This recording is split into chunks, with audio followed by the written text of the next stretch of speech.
Hello Bookish friends, welcome to my March wrap-up part 1. In this video I will talk about the 8 works that I finished in the month of March and what I thought about them at the time that I finished those books.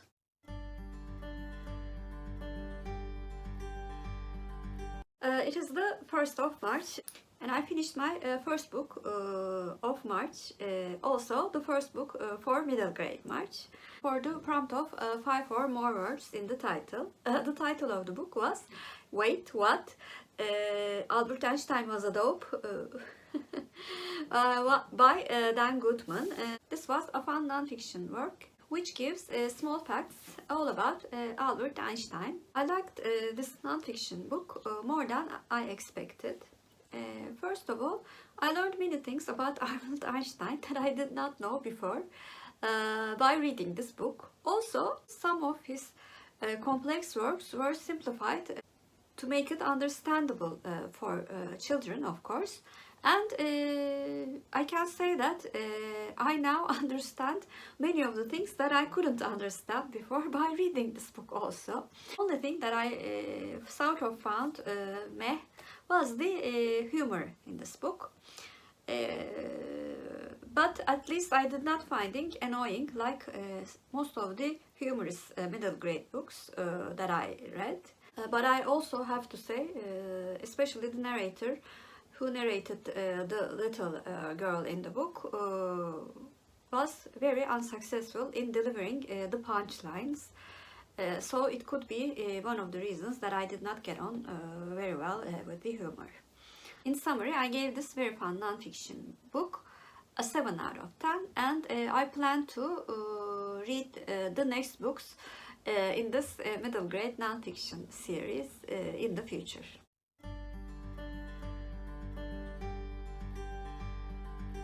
Today is the 3rd of March and I finished my second book in March, Saç Örgüsü by Letitia Colombani. This book, originally written in Italian, was also translated into English as Hair Braid. I read this book for my real-life book club. This book tells the story of 3 women who are in a kind of difficult situation. Smita, who lives in the India, belongs to the lowest rank of the caste system. And she only has one dream, which is to see her daughter educated and be not like herself, living a very poor and pitiful lifestyle. We also follow Guluya, who lives in her father's wig workplace. After her father's accident, she takes over the business and realizes that their economical situation was not as good as her father was trying to project. Third story belongs to Sarah, who lives in Canada. She is a very successful and a famous lawyer. She is twice divorced. She is very ambitious in her career and wants to become a partner in the law firm that she works for. But one day she faces a health challenge and all of her life changes. I quite enjoyed reading this book until the last 30 pages. But I have to say, I felt like this was going to be a 7 out of 10 book for me. I did not feel very much emotionally connected to any of the characters. Although their stories were impressive and the writing style was good. In the last 30 pages, I realized the significance of the title as well as the theme and the life lesson that this book was trying to give. Maybe I could not concentrate enough to realize it a bit earlier. With this realization, the book had an additional rating because of its clever structure, and it became an 8 out of 10 book for me.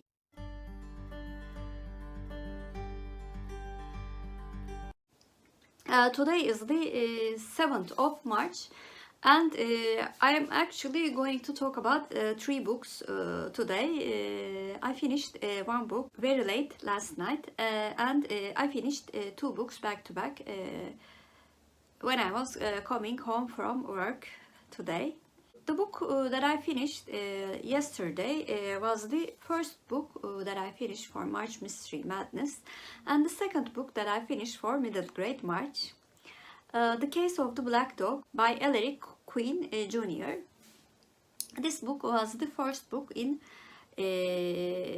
Ellery Queen Jr. mystery stories. I read this for the prompt of reading a book that is older than myself. This book was written in 1941, so it was certainly older than me. And this was one of the 2 middle grade mystery books that I'm planning to read for March Mystery Madness. In this book, Dujuna, who comes actually from Roman descent, is the houseboy of Ellery Queen's father. This is his first adventure as a amateur detective. In the story, Dujana, his friend Timmy, and his dog Champ encounter a bank robbery, and then Dujuna realizes that some of his neighbors do act very suspiciously after this bank robbery, and he decides to investigate what is really happening. When I was reading the book, I felt very nostalgic. Although this is the first book that I read from Ellery Queen Jr. Mystery stories, I thought it was so similar to my childhood favorite mystery series by Annette Blayton. The books were written in similar times and similar environments, and they all take place in small town, like this story. And there is always a child who's very brave.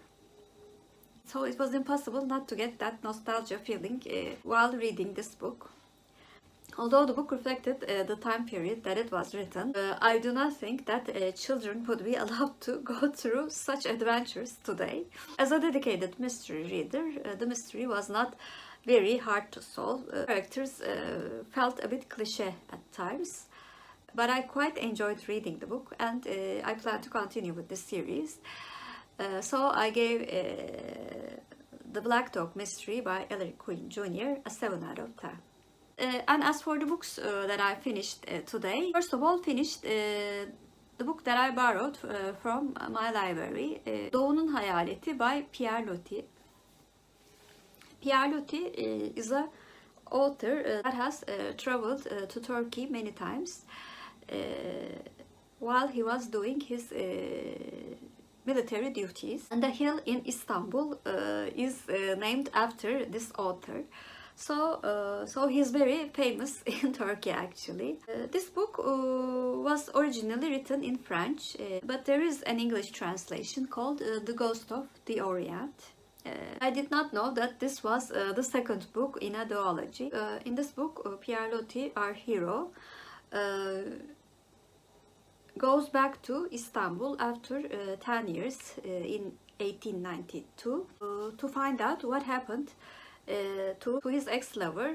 And when Loti visits Istanbul, he meets his old friends and old acquaintances who would lead him to his ex-love. And while he travels to find out those people, we see his comparison of Istanbul from 10 years ago with Istanbul of 1892. First book tells the love story that happened 10 years ago.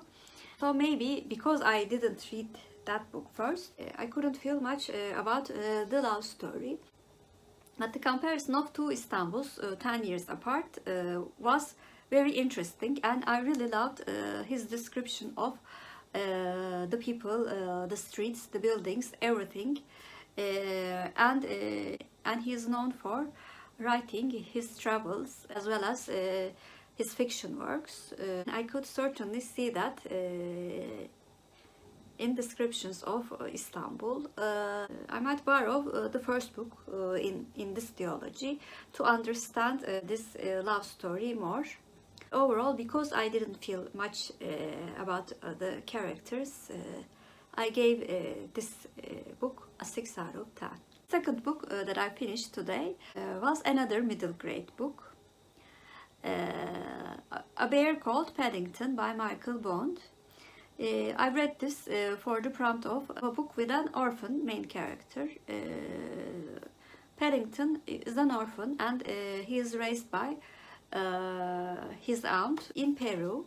He comes to England to see the places that he read in books, and his aunt gets old, decides to live in the home of retired bears. Paddington is found in the train station Paddington, and that's where his name comes from. And the family who found him, the Browns, are very do adopt this bear, and Paddington, as a very naive bear, goes through many adventures. I listened to this as an audiobook, and the audiobook was narrated by Stephen Fry. I strongly advise you to listen to the audiobook if you can, because the narration is wonderful. It captures the subtle wit of the book very, very well. I really did enjoy the character of Paddington. He has a very unique personality. He's sometimes very naive, like a small child, and he's sometimes very clever, actually. But accidents do find him, as well as his being a bit careless about everything else. This book had a cuteness overload for me.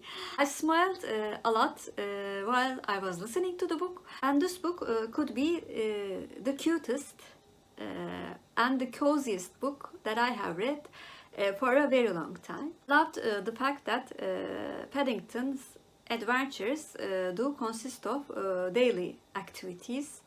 How daily life could be interesting for us readers. I gave this book an 8 out of 10, and I will certainly continue to read more adventures of this cute and lovable bear Paddington.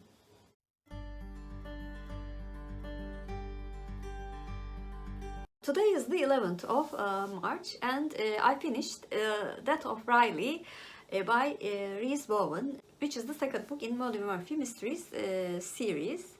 For March Mystery Madness, the book was published in 2002, so 2 2s and 2 zeros. Doubles theme fitted perfectly with this book. This is also the second book of a series read-along that Kate Howe is doing. And we discussed the first book last month, and I really enjoyed being part of this wonderful reading group. And I cannot wait to discuss the second book with them. So that's why I am also going to use this book for Birthday Bonanza, which is for the prompt of a friend, a book that is read with friends. In this book, Molly Murphy is now settled into New York City. But of course, she has to make a living as a single woman. And after trying many unsuccessful jobs, she decides to practice her original idea of becoming a private investigator. And she sort of makes herself an apprentice of a private investigator. After a week, she starts this new work. Her boss sort of says that there is something that is much bigger than he could handle, and in the same night he is murdered. And Molly decides to investigate the killing of her boss because the police force does not seem to be interested in finding out the real killer. And of course, Molly's style, she gets into many troubles, stumbles upon dangerous situations. I previously read the first book in this series, Murphy's Law, in December. And I've really fallen in love with the character of Molly Murphy in that book. And in this book, my love for Molly continued, even though she had no idea what to do at some scenes, because she was so determined to be successful, and because she was so sincere in many of the situations. So that's why I really wish the best for her at all situations. The mystery was not as captivating as the first one, I have to admit, but the side stories were much more complex, which gave a really good feeling of the time period and New York in the beginning of the 20th century. And I also learned so many things about the Irish immigrants. The side characters were much more three-dimensional than the first book. I think I've grown very fond of them too. I'm very eager to read what happens to all of the side characters, as well as Molly, of course. There was a plot point which made me disappointed very much. Fortunately, they did not focus on this disappointing aspect, but focused more on the society and the mystery. So in summary, I'm really enjoying reading this semi-cozy mystery series. So that's why I gave Death of Riley by Rhys Bowen an 8 out of 10.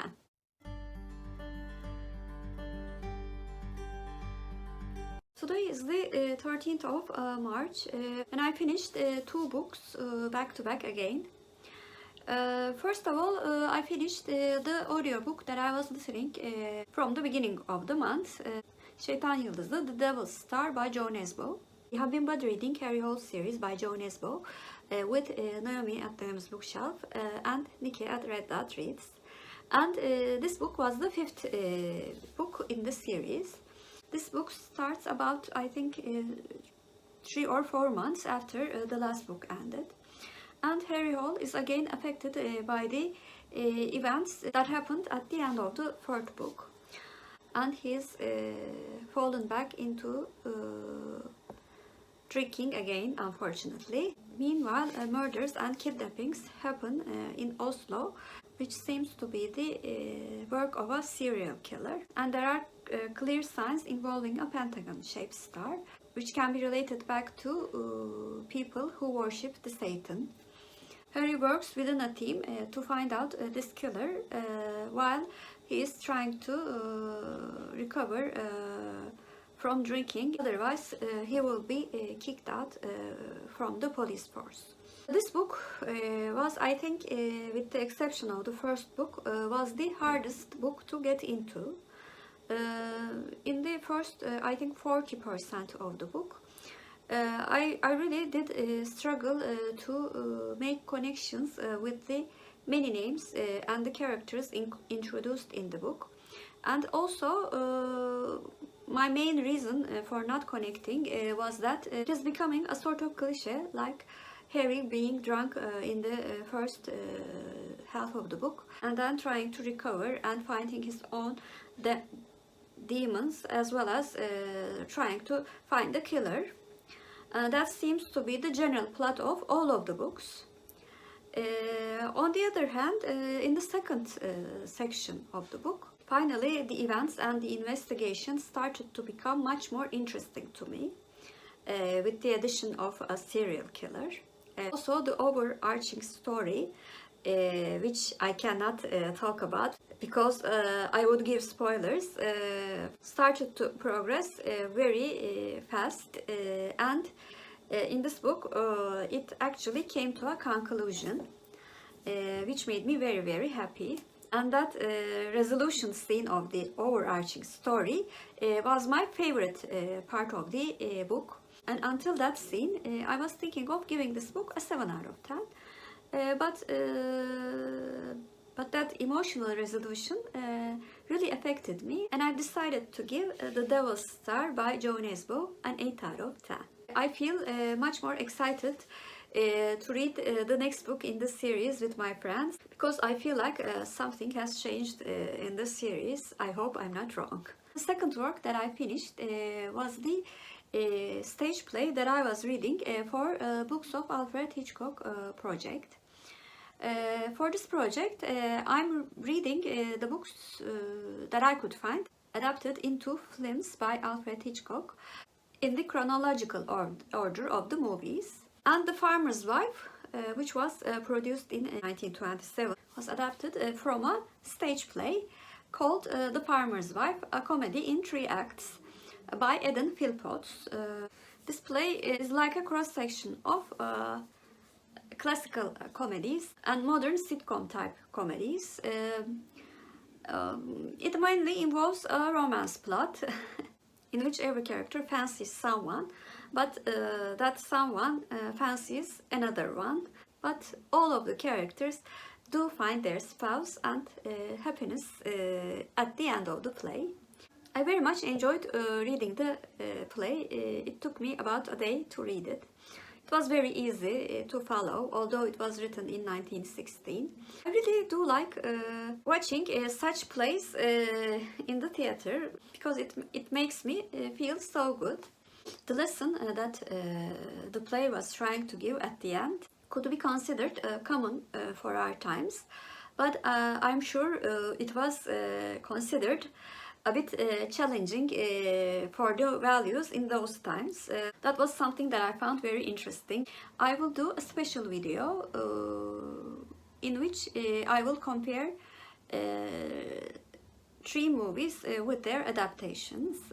So if you want to know the differences between the books and the movies, an eye on the video, which will be online at the beginning of April.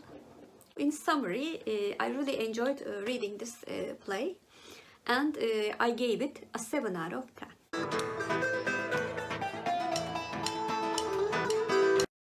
As for Turkish word of the day, I'm going to choose killer. Killer means katil in Turkish, and katil is our Turkish word of the day. Have a good day.